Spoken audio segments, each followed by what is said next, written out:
สบายดีท่านผู้ชมที่เคารพต่อไปเชิญทานรับชมข่าวทางโทรภาพแขวงเซกงดักจึงซุ่มใส่พันขยายมติสำคัญของพรรคเฮ็ดให้เศรษฐกิจทั่วเมืองขยายตัวดี ตลอดระยะผ่านมาองค์คณะพรรคเมืองดักจึงได้ถือสำคัญการจัดตั้งพันขยายมติสำคัญของพรรคบรรดานิติกรรมและมูลเชื่อวันสำคัญของชาติและสากลเฮ็ดให้พนักงานมีความหนักแน่นทางด้านการเมืองคุณสมบัติศีลธรรมปฏิบัติมีความเป็นเอกภาพ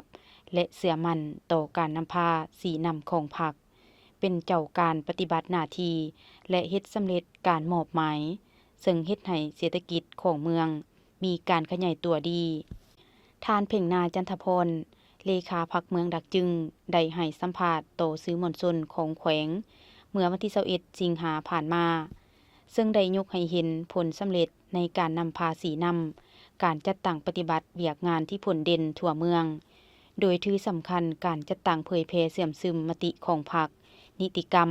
และมูลเชื่อวันสำคัญของชาติของสากลสามารถเฮ็ดให้ทั่วเมืองมีความสงบพนักงานซุ่มใส่เฮ็ดหน้าที่เวียกงานตามการมอบหมายซึ่งใน6เดือนต้นปี2025เศรษฐกิจทั่วเมืองมีการขยายตัวดีพอสมควรคณะพรรคองค์การปกครองแต่ละขันธ์ได้เสด็จสู้ความรับผิดชอบสมทบกับคณะพรรคคณะของการและคณะการต่างๆขันเมืองพร้อมกันลงสมทบเคลื่อนไหวเวียกงานโฆษณาปาฐกถาวันสำคัญต่างๆของศาสตร์ของพรรคก็คือของภาคพื้นและสากลจากนั้นก็ได้หันลงพันขยายและเสื่อมซึมกับแนนมติของประชุมใหญ่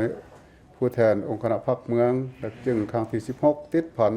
กับการโฆษณาปาฐกถาวันสร้างตั้งพรรคประชาชนปฏิวัติลาวครบรอบ70ปีให้แก่คณะพรรคองค์การปกครองบ้านตลอดหอดพ่อแม่ประชาชนบรรดาเผ่าเข้าร่วมภายใน50กว่าบาทมีผู้เข้าร่วมทั้งหมด 3,025 เทื่อคนยิง415 เทื่อคนในนั้นสมาชิกพรรค 2,052 เทื่อสหายยิง237 เทื่อสหายอันผลเด่นแม่นสำเร็จการพันขยายกองประชุมสมัยสามัญเทื่อที่9ของสภาแห่งชาติชุดที่8ที่9และสภาประชาชนแขวงชุดที่2ติดพันกับการพบปะผู้มีสิทธิ์เลือกตั้งกลุ่มเอา9เขตพัฒนาของเมืองซึ่งเห็นได้สภาพแนวคิดของคณะพรรคสมาชิกพรรคพนักงานตะกรและประชาชนบรรดาเผ่ามีแนวคิดอุ่นเอียนทุนเที่ยงเสื่อมันต่อการนำพาของพรรคการปฏิบัติระเบียบกฎหมายของรัฐมีแนวคิดเป็นเอกภาพต่อแนวทางอันร่วมและมีความรับผิดชอบต่อหน้าที่การเมืองสูงขึ้นใน6เดือนผ่านมาเศรษฐกิจภายในเมืองมีการขยายตัวอย่างต่อเนื่องมั่นเถียงและถึกทิศอันผลเด่นแม้นสามารถจัดเก็บรายรับเข้างบประมาณบวกกับงบประมาณที่แขวงดูนบรรลุได้23ตื้อกว่ากีบเมืองจัดเก็บรายรับเข้างบประมาณทั้งหมด7ตื้อกว่ากีบและสามารถคุ้มครองรายจ่ายทั้งหมด17ตื้อกว่ากีบสุกยู่ส่งเสริมการสร้างเศรษฐกิจเอกราชตามท่าแหงของเมืองหลายขึ้นเพื่อหลีกเลี่ยงการนำเข้าสินค้าที่บ่จำเป็นภายในเมืองโดยการส่งเสริมการปลูกข้าวนาแสงนาปี้ตามบ้านที่มีเงื่อนไขให้กุ้มกินปลูกพืชผักชนิดต่างๆปลูกโสมและกาแฟกลายเป็นสินค้าการนำผ้าสีน้ำส่งเสริมผู้น้อยวิสาหกิจขนาดกลางขนาดน้อยในการแปรรูปผลิตกาแฟภายในเมืองหลายขึ้นเพื่อสร้างมูลค่าเพิ่มให้ประชาชนหรือผู้ประกอบการโดยเฉพาะการแปรรูปกาแฟน้ำผึ้งโสม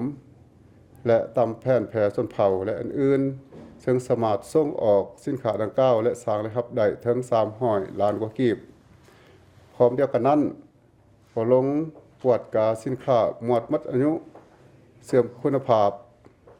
นับทางการเน่งติงทางด้านราคาสินค้าอยู่ตลาดในห้างร้านทั่วเมืองจึงอย่างเป็นปกติเอาใจใส่คุ้มครองที่ดินเข้าสู่ระเบียบกฎหมายหลายขึ้นท่านเพ่งนาจันทพรกล่าวตื่มว่าเพื่อเป็นการสร้างขบวนการต้อนรับกองประชุมใหญ่ครั้งที่11องค์คณะพรรคแขวงเซกงที่จะไขขึ้นนั้นองค์คณะพรรคเมืองดักจึงได้สีนำให้แต่ละภาคส่วนทั่วเมืองซุมใส่สร้างขบวนการหอบด้านรวมทั้งการปฏิบัติเวียกงานวิสาสะโภของพนักงานทหารตำรวจและสุกยู่การผลิตเป็นสินค้าของพ่อแม่ประชาชนให้เป็นขบวนฝุดฟื้นทางคณะพรรค องค์การปกครองเมืองดักจึงพวกเฮาก็ได้เป็นเจ้าการในการนำผ้าซี่นำโดยเฉพาะออกแจ้งการนิติกรรมต่างๆให้แก่บรรดาห้างหารอ้อมข้างเมืองบรรดาบ้านในการสร้างขบวนการหอบด้านในการเคลื่อนไหวติดตามกวดก้าการสกัดกั้นการลักลอบทรัพยากรธรรมชาติที่ขึ้นกับการคุ้มครองของเมือง